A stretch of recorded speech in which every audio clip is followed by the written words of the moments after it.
is Crystal Hernandez, and thank you for joining us in today's Sports Access, where we talk sports at Texas Wesleyan. My guest today is captain of the Gold Line Dancers, Jacy Hubartt. Jacy, thank you so much for joining us. Thank you for having me. Now, to begin with, what inspired you to dance? My parents put me in when I was 4 years old, and I loved it from the minute I started. And I took a year off, actually, when I was 6, I think. And I wanted to play soccer, so I took a year off to play soccer, and I was doing pirouettes in the soccer field. So I went right back to dance, and other than that, I just never really had an interest in doing anything else. The love for dance was stronger than any interest I had in anything else. Now, what made you interested in being a part of the Texas Wesleyan Gold Line Dancers?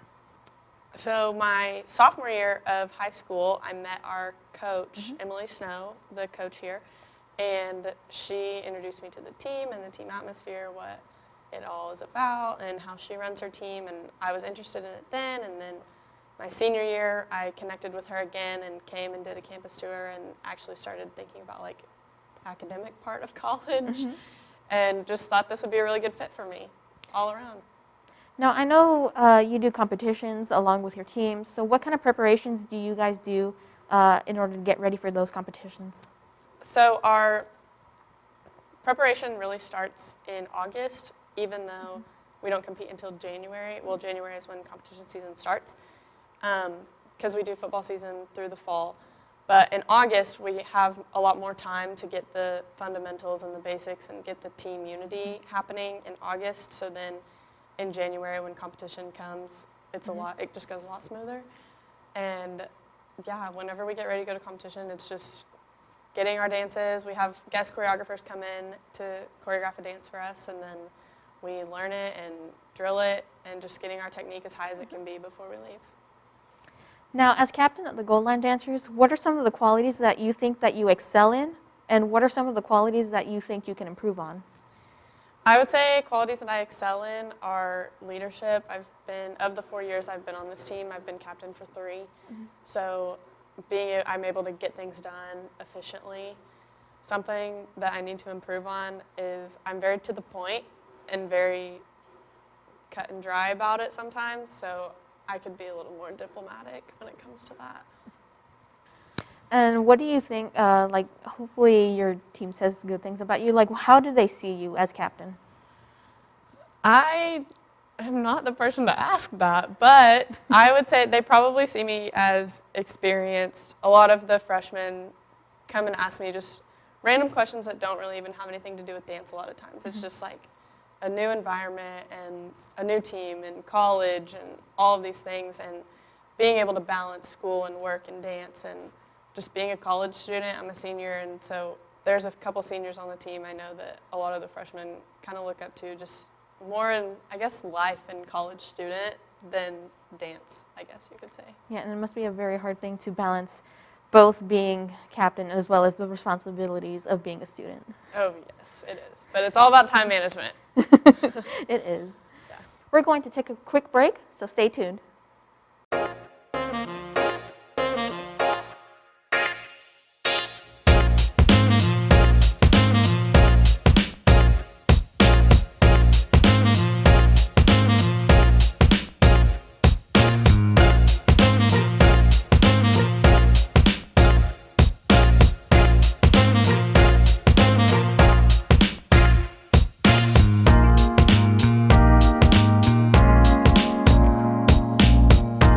We're back on Sports Access with our guest, Jacy Hubartt.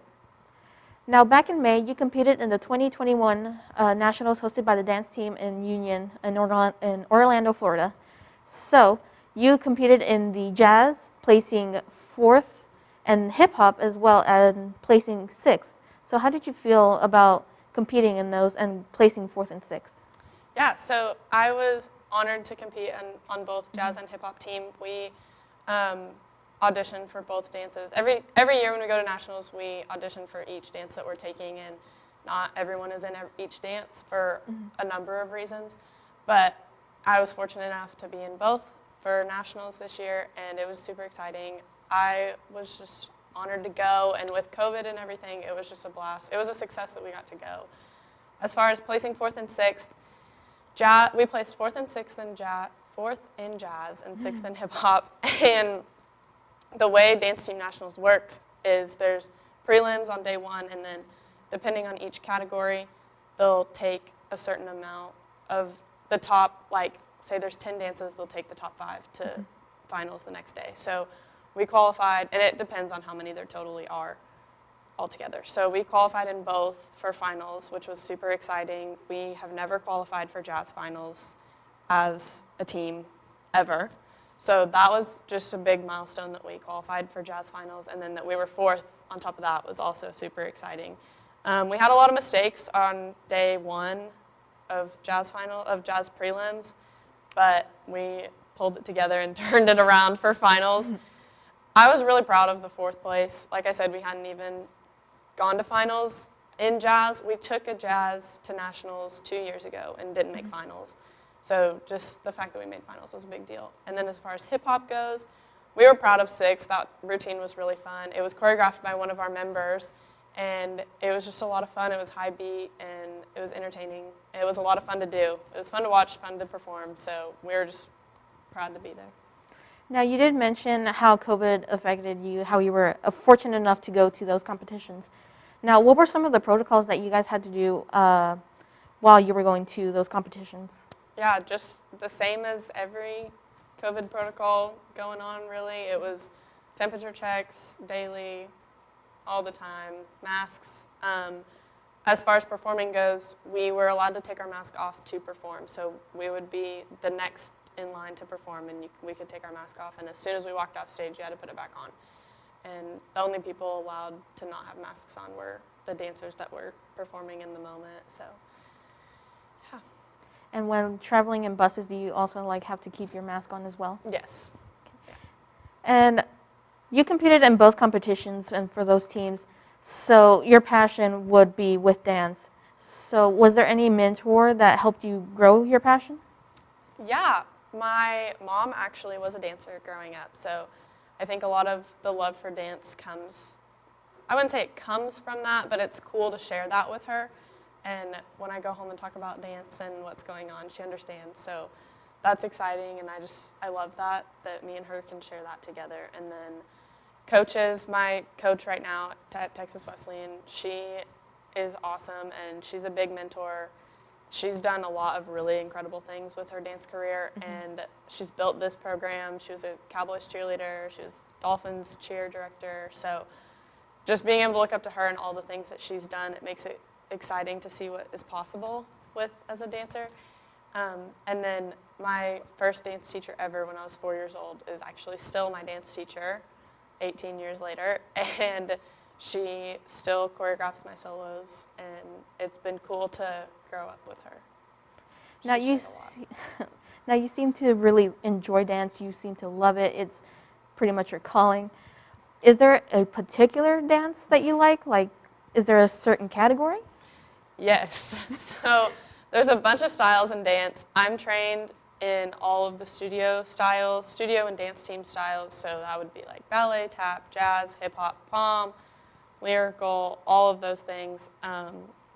We do, dance team in college specifically does mostly jazz, pom, and hip hop for the most part. We do in December, kind of in the middle of football season and competition, we get to do a little bit of lyrical contemporary, which is always exciting. But my favorite, hands down, is tap, which is it's not a common thing anymore, especially in college, but it's my favorite. It's so fun. Now, what do you enjoy most about dance? The adrenaline. When you get to perform and just go on stage and getting to see, a lot of times you can't see the audience just because of lighting or whatever, but when you can see the audience and you can see their reactions to you performing, you know that you're bringing somebody else joy just from what you're doing and what your passion is. So that's exciting. I love that. And then the friendships, the mentors, the life lessons dance has taught. It's been so much more than just dance. And now, what does dance mean to you personally?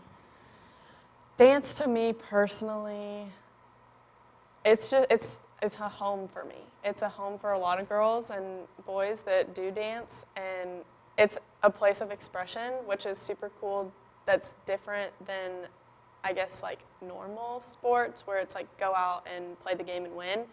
Where dance, it's expression, everything is different all the time. Like, I've never done the same routine. Like, routines are constantly changing, and styles are changing, and the purpose of why you're dancing is changing. So, like, when we compete, it's way different than what we do at halftime at a football game, right? So, that just the variety is super cool, and it's everybody has a place in the dance world, which makes it fun to be a part of. It sounds very exciting. We're going to take a quick break, and when we return, our guest will talk about her future plans. Can we talk? Can we talk? Can we talk? Mental illness affects all types of families in all kinds of ways. But 3 simple words can make all the difference. Can we talk? Starting the conversation is the first step to getting help. Learn more at samhsa.gov/families or call 1-800-662-HELP for free and confidential treatment referral. We're back with our guest, Jacy Hubartt. Now, Jacy, I heard that you were able to teach children dance at the Stand Ministries. Would you say that teaching dance would be something you'd be interested in? Yes, it's something I'm very interested in. I love teaching there. I love teaching the kids. I teach all ages. And it's a completely different type of joy than actually performing, which going in, when I very, very first started teaching, I thought it would be similar, but it's so different. It's just a different feeling, and I'm proud of the kids in a way that I've never felt about, like, my own performances. Like, I'm always proud of what I'm doing, but it's just different because it's helping kids do it too. And they get to experience what I have grown up doing. Yeah, you feel like you want to help them enjoy dance just as much as you do. Yeah, and I love being able to create the environments to get them to experience the same things I did. Now, I know you have a passion for dance and that it's something that's like your calling and that you enjoy the most. Are there any other activities that you enjoy aside from dance? You know, like normal college kid, I like to just hang out with my friends and watch Netflix and all of the normal things. My major is biology and I have a minor in chemistry, so I'm very into science. I'm a little bit of a science nerd for sure, so I think that's something that is cool to talk about when I get all into science. And what are your plans, since you're a senior, what are your plans once you graduate? I am planning to work in a clinical lab and then go to graduate school. And how do you plan to take that step forward? I did an internship this summer, which really helped me move forward in that, and then start taking tests to go to graduate school and start applying. Now, would you say that science would be like your second calling? Yes. Yeah, for sure. And I'm starting to, this is my senior year, so it's getting to the end of dance and I'm in this weird year that's like the end of dance. I don't think it's ever really going to end, but the end of dance, you could say, and then like kind of the beginning of what the future is. Mm-hmm. So I kind of get like an overlap, and it's cool. Once again, it's so different, like the science and dance, and just getting to see what I can do with the rest of my life with science. Now, what would be the fondest memory that you've had just being on the dance team, like the Gold Line Dancer? So the biggest memory for sure is our trips when we go to nationals. So my freshman year, we went to Daytona for nationals, and then my sophomore year, we were supposed to go to Hawaii and COVID, and then last year we went to Orlando for DTU nationals, and that is the biggest team bonding experience.